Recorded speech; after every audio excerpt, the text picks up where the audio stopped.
Find your path in the dark and follow no false light.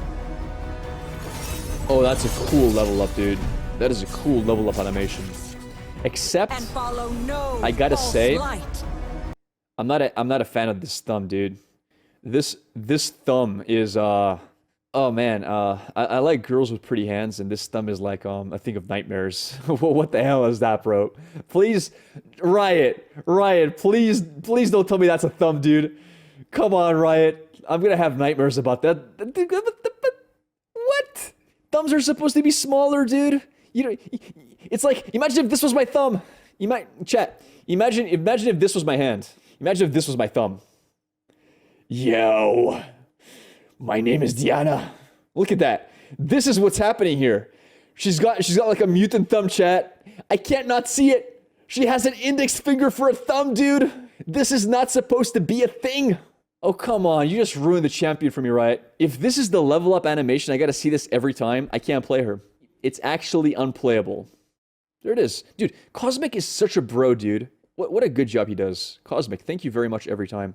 I just can't believe he doesn't put his name on every one of these. He really should. How does his Twitch go? It's Cosmic Plays, right? All right, now we're good. Let's give him the advertisement he deserves. Let's go over the cards, chat. I'm going to put my webcam where here. I think this is a good spot. She's really cute. I'm not going to cover up this face. She's really, really good looking. Except for the thumb. Let's cover up her fingers. Yeah, we're just going to cover her hands. And we can just pretend that never happened. This is the perfect spot to be, chat. This is the perfect spot to be. Fantastic. She reminds me of Luna from Dota, minus the mount. She kind of does, yeah. She kind of does. All right. Now, the big question of the day is, what order are we going to look at this stuff in? We've done alphabetical, reverse alphabetical, best to worst, worst to best. We've even done best looking to worst looking. You know what we're going to do? We're just going to go left to right. I like that. Let's do left to right, chat. Starting off first with Diana. We'll save Poro for last, chat. I like to leave the mooning Poro for last. I think it's cute. Innovative? Yes, sir. So Diana, a 2-cost champion. Quick attack, 2-2. Nightfall, give me challenger this round. Up to there, it's kind of meh. Because it's only this round you get challenger, and the stats are not really up there. Level up 3-3, though. And the level up condition is you activated Nightfall 4 times. Okay. Nightfall, or when you activate another Nightfall, give me 2 attack and challenger this round. Now, that's pretty good. 2 attack is nothing to scoff at. 5 attack is huge. And you have Nightfall cards that actually buff, such as this. Meaning that you can theoretically make her 7 attack and 4 defense very easily on her attack turn. So, I think she's pretty strong.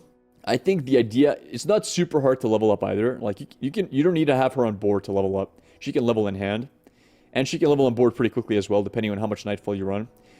The biggest issue I have with Diana is the Nightfall concept in general. I think it's a really cool concept, but in order to make it work, you need Nightfall units. And I think in general, the Nightfall package, it has some pretty strong spells. It just doesn't have the strong units. So, I'm not sure how good of a deck she's going to be running. I'm not a huge fan of a exclusively Nightfall deck. I don't think it has the units necessary to be strong enough. But hey, we'll have to see. We'll have to wait and see. Like, the Nightfall spells are really good. This is a pretty good spell. I would probably run normal copies of this, not just the hero copies. You can main deck this card for sure. It has draw 1, so it basically is a cantrip card. The 2+1 is really useful because it's a burst. It's just a really, really decent card in general. But yeah, Diana, maybe you can run her. I think she has really good stats. I think she does a lot of good work. It'll just be very dependent on what Nightfall units we have. I don't know if it's possible to make a Nightfall deck that only runs Nightfall spells. It might be. Like, spells in general are pretty good for Nightfall because you can play them after you play units. And you usually do, right? More control to the deck spells so far looked really solid. I guess you can't just plug Diana and some spells like a package. I think you can. I think you might be able to play just Diana and some spells. But yeah, we'll have to wait and see. I think she's pretty strong. I think she's a very strong unit. She's like probably a better Lucian because her level up condition is super easy. And getting Challenger on demand is pretty insane. With the fact that she's going to have so much attack and quick attack. Like, Challenger quick attack is nothing to laugh at. It's very strong. But again, she does need the Nightfall units to level her up first. You can pass her stats with Tarek. Yeah, you could. All right. Diana's Pilled Cascade, the champion card, or you can just run this normally in your deck. Very good card, I would say. Anything that draws 1 for this cheap and has an effect is strong. +2/+1 is pretty decent on a lot of units. It's pretty decent on ephemerals. It's pretty decent on challengers. It's really good on quick attack challengers. So this card is made for Diana. Or Diana. I like it a lot. Diana with Kato. I mean, she doesn't need the overwhelm. She's kind of good, I guess, with Kato. I mean, almost every unit's good with Kato, though. A better Pocket Aces? Yeah, it's a better Pocket Aces. That's a great way to put it. And Pocket Aces does see play. Like, this card in of itself is just a good card. It fits on a lot of units. And 1 HP is pretty significant, because this is a good way to keep you alive. Now, the thing is, Pocket Aces is permanent. This is for 1 round. You got to keep that in mind. But the drawback of it being for 1 round, you've got the Nightfall draw 1, which is pretty huge. Drawing 1 is really good. So, I like it. I like the card a lot. If it was permanent, I mean, it would be broken. That would be impossible, so. Draw 1 +2/+1. I like it a lot. Alright. Next card is Cygnus the Moonstalker. 6 mana 4/2, give me and an ally elusive this round. I really don't like this card at all. First of all, it's a Nightfall, so you need to have more than 6 mana to play this. So that means that's a late game card. I mean, you can play with a 0-cost card, but generally speaking, you have to have 7 mana at least, at minimum, to play it. Yeah, I'm just not happy with this. 2 HP is pitiful. It's really bad. 6 cost is extremely expensive. It's only for 1 round, and it has a requirement, like Nightfall. Some people are saying they think this card has options and usability. I think it sucks. If it was permanent elusive, maybe it has use. Even if this was permanent elusive, I'm not sure how good it is. I think it sucks. I think this card sucks. Let me be clear about that. I think this card is horrible. Okay, but you can play... Why would you play Moonstalker on She Who Wonders? Why wouldn't you play something like a 2-cost maker, a Ghost for 1 mana? Like, there's so many better options. This is 6 mana with a prerequisite. Like, it's really bad. It's generally speaking a bad card. I don't like it at all. I think streamers were being way too kind to this card, saying it might have options. I think this card sucks. If it was 4 mana, maybe. If it was 4 mana, maybe. Alright, next on the list, this is the card I hate the most, this entire expansion. This card literally took my hype level from a 10 out of 10 to like an 8.5 out of 10. Don't get me wrong, I'm still hyped for the expansion, but this card dropped my hype a bit. I really dislike this card and the fact that it exists. Hush, silence a unit this round, create a fleeting Hush in hand. I think the reason I hate this card is because it's good enough to run in your main deck. Alan says he doesn't think you can run more than 1 ever. In your main deck, I think you can run up to 2. But I really hate this card because it's main deck runnable. Like, people can run this as a one-of. Okay, let's just keep it as a one-of. Every single Tarek deck can basically run this as a one-of.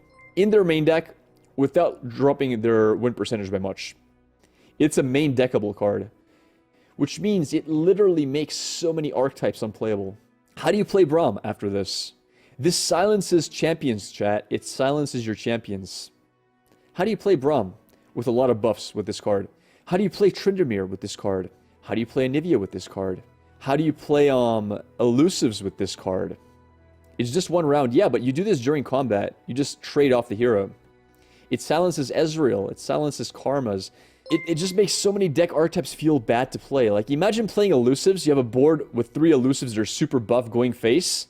You play Hush 3 times. Because it makes a copy of itself. You disable all the elusives. You chump block all the elusives. Oh, nice try, buddy. That's GG. You attack with a Tryndamere that you played Battle Fury on. Oh, Hush. Hush, son. Keep quiet. Now your Tryndamere is a 8/5 with no revive. He dies. Make it fast speed. Yeah, if this was fast speed, it would be way different. It's burst. It makes a copy of itself so it has even more usability. If it was only followers and not champions, I would be very fine with this card. If it was a slow card, I would be very fine with this card. If it was a fast card, I'd still hate it, but I'd be okay with it. But it being a burst card is, it's just insane. How do you play, guys, chat, how do you play Undying decks? I wanted to play Undying decks as a sort of the... So there were so many decks I wanted to play at the start of the expansion. How do you play Undying with this? You've got 4 Undyings on board. All of them are like 7/7s. You play 4 Hushes because you can play as many as you want. 4 Hushes, they're all 2/2s that don't revive the next turn. You block all 4, you literally broke the win con of Undying. Literally. You literally can't play Undying anymore because of this card. There's so many cards you can't play because of it. Tryndamere is a great example. You can't play Tryndamere. He loses both Overwhelm and he dies to any 5 attack blocker. Yeah, it removes Frostbite. An opponent attacks, they do Harsh Winds. Oh, cute Harsh Winds. Double Hush. He uses just normal Frostbite to freeze 1 single Hush. You remove freezes. Fizz attacks. Sorry, Fizz. Oh, you got a Teemo win condition? You got 2 Teemos on board off of your, what do you call him? Oh, they're both 1/1s that do nothing. Like, it just counters so many cool decks. Like, there's so many meme decks as well that you can't play because of this. So many decks rely on, like, meme combos that are so hard to put together, and this one card stops it so easily. You can silence champions that. It says unit, it doesn't say follower. Ellen means that because it's so oppressive that no one will play cards that it counters. But even then, like, are you saying nobody's going to play elusives? Are you saying nobody's going to play Frostbite? Are you saying nobody is going to play buffs with the Targon expansion coming out that, like, half of the entire expansion is about followers and supports and buffs? It removes quick attacks, it removes overwhelms, it removes everything. You can't really build decks around it easily. Like, decks that don't get affected by harsher, boring decks. We're talking about, like Tempo Demacia decks that play, like, very small, wide board buffs, such as Bannerman. It kills Endure, yeah, but you already had cards that kill Endure. You already had Detain. You already had Purify. Like, the 6-cost card that silences does 6 damage, that's a good design card because it's slow, right? It's a bad card. You can't really main deck it. So if somebody does main deck it and gets the payoff, you know, it feels good, but it's not a win. It's not a winning card. This is just oppressive. Super not a fan. I really hope Riot changes it before expansion. I have a really big expectation of this getting super nerfed within the first 2 to 3 weeks of expansion. You know what's going to happen? Within the first 2 weeks of expansion, if they haven't changed this, I'm like 90% sure people are going to be really, really complaining about it on Reddit. And Riot's going to have to do something about it. Anyway, I hate this card. And I think people are going to hate this card. I think the entire player base is going to hate this card and is going to get nerfed. I mean, I'm not going to go over how it can affect the meta and how it's meta defining the way Swim did. I'm not going to talk about Nash Equilibrium or how it's not even going to be played, but how it's going to affect the meta, blah, blah, blah. Because you guys already heard that from Swim. I'm not going to go down that road, but he made a very good argument for that, and I think he explained it well. Last but not least, Poro Cannon. Maybe the cutest card printed this expansion. It's literally a Poro mooning you, dude. It's the cutest thing ever, dude. Oh, Lord. Poro Cannon. I mean, what's not to say about this card? It's really, really a good card. It's a really good card. 0 mana with no downside. You're throwing away a card and you're drawing 2. So it's drawing... You use 1 card as Poro Cannon, 1 card as discard. So you're spending 2 cards to get 2 free Poros in hand. That has so many applications. It's good in discard decks. It's good for thinning your deck. It's good for, like, playing into Rummage. It's a good way to rummage deeper for a card because it basically rummages for 3. It creates Daring Poros, which could be really good in very specific archetypes. Like, it's a very good card for Von Yip. It's a bookie enabler. It does a lot of cool stuff, guys. It does a lot of cool stuff. It might be even good with something like Ezreal because it's a 0-cost burst card. Like Ezreal Karma, for example. 0-cost cards that actually fill out your hand. Like, this can just help your OTK combos by a lot. Maybe. I like it. I think it has a lot of uses. It's good in Poro decks. Like, Poro decks definitely want to be running Daring Poros. So this can see play in Poro decks. Easy Karma, Poro Cannon, Pog. Yeah, making 4 Daring Poros in hand with Karma, for example, might have some applications. I don't know. Like, imagine that. Like, imagine filling out your hand so you can play Rummage to more draw in general. I don't know. I think this card... Alan says he knows some broken combo with it. I don't see it. I don't see anything broken with it. But I think it has a lot of possibilities I'm not seeing. I think it could be really good in discard decks as well. Anyway, that's my view of the cards at the moment, guys. I have nothing else to say about the cards in general. Probably the most exciting card for me here is Poro Cannon. I'm not super excited about Diana because I don't think I'm going to play a Diana-based deck, but we'll see. Poro Cannon is super exciting. Hush, I really hope it gets nerfed or changed pre-release. Still excited about the expansion. Can't wait to play the cards.